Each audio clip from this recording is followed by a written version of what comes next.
இதற்கு முன்னர் நடந்த கூட்டங்களை மனசில் வைத்துக்கொண்டுதான், கருத்தில் வைத்துக்கொண்டுதான் திருச்சியில், நாகப்பட்டினம், திருவாரூரில் அவர்கள் கூறியதை விட கூட்டம் அதிகமாக வந்ததை மனதில் வைத்துக்கொண்டுதான் இந்த வாட்டி கரூரில் அவங்க முதல்ல கேட்டது லைட் ஹவுஸ் ரவுண்டான உழவர் சந்தை.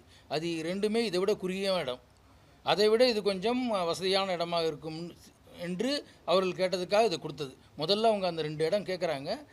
நாங்கள் அது முன்னாடி நடந்த கூட்டத்தை வச்சு இந்த இடம் போராதுன்னு சொல்ல போய் தான் இந்த இடத்த அவங்க வாங்கிக்கிறாங்க. உங்களுக்கு ஞாபகம் இருக்கும், இதே இடத்துல 2 நாள் முன்னாடி ஒரு மாநில அளவில் ஒரு பெரிய கட்சி பரப்புரை செஞ்சுருக்கு அதே டயத்தில். அது ஒரு முக்கியமான விஷயம். அதனால் கூட்டத்தை எதிர்பார்த்து அவங்க சொன்னது 10,000 இந்த கூட்டத்திற்கு, ஆனால் வந்தது 27,000 கிட்ட. ஆனால் 10,000ஐயும் விட அதிகமாக தான் நாங்கள் எதிர்பார்த்து கூட்டம் காவல்துறையினர் பணியில் அமர்த்தப்பட்டனர். அந்த இடத்துக்கு 500 தான். ஏன்னா அந்த இடம் உங்களுக்கு ரோடு தான். அந்த இடத்துல அதுக்கு மேலே நிற்கிறதுக்கு போலீஸ் நின்னாங்கன்னா மக்கள் கூட நிற்க முடியாது.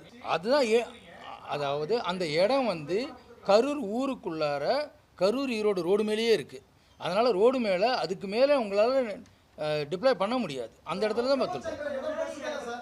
இருங்க ஒரே நிமிஷம் நான் சொல்கிறத கேளுங்க. இது மாவட்டத்தில் கலெக்டர், எஸ்பி மீட்டிங் போட்டு அனைத்து கட்சிக்காரர்களுக்கும் அறிவிக்கப்பட்ட ஒரு இடம். அதனால தான் இந்த இடத்துல இதுக்கு 2 நாள் முன்னாடி வேறு ஒரு பெரிய கட்சியும் நடத்தியிருக்கிறாங்க. ஏன்னா இன்னொன்று முக்கியமாக குறிப்பிட வேண்டியது என்னென்னு நீங்கள் பார்க்க வேண்டியது, இதில் பர்மிஷன் கேட்டது காலையில் 3லேருந்து மதியம் 3லேருந்து 10 மணி வரைக்கும் தான் பர்மிஷன் அந்த இடத்துக்கு கேட்டிருந்தது.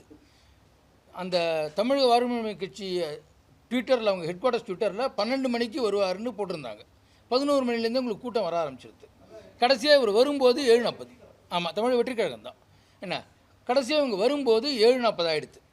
அதனால் காலையில் 11-12லேருந்து சேர்ந்த கூட்டம் அங்கேயே இருந்தது. அவங்களுக்கு போதுமான அளவு தண்ணி, சாப்பாடு இதெல்லாம் இருக்காது இந்த வெயில் நிலைமையில். அது ஒரு முக்கியமான பாயிண்ட்டு.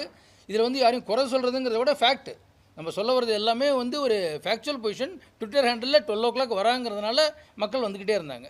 2வது பாயிண்ட் நீங்கள் பார்க்கணும் என்னென்னா, அவர் வரும்போது வரவேற்பு ஒரு இடத்துல நடக்குது, அங்கேருந்தே கூட்டம் பின்னாடியே வருது.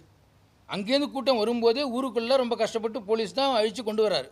அதை அவரே திரு விஜய் அவர்களே உங்களுக்கு ஆரம்பத்தில் சொல்கிறாரு, போலீஸ்காரர்கள் சிறப்பாக செய்தார் நாங்கள் வந்தோன்னு. அதனால் கூடவே அந்த வர கூட்டம் இருக்குது பாருங்கள், அதுவும்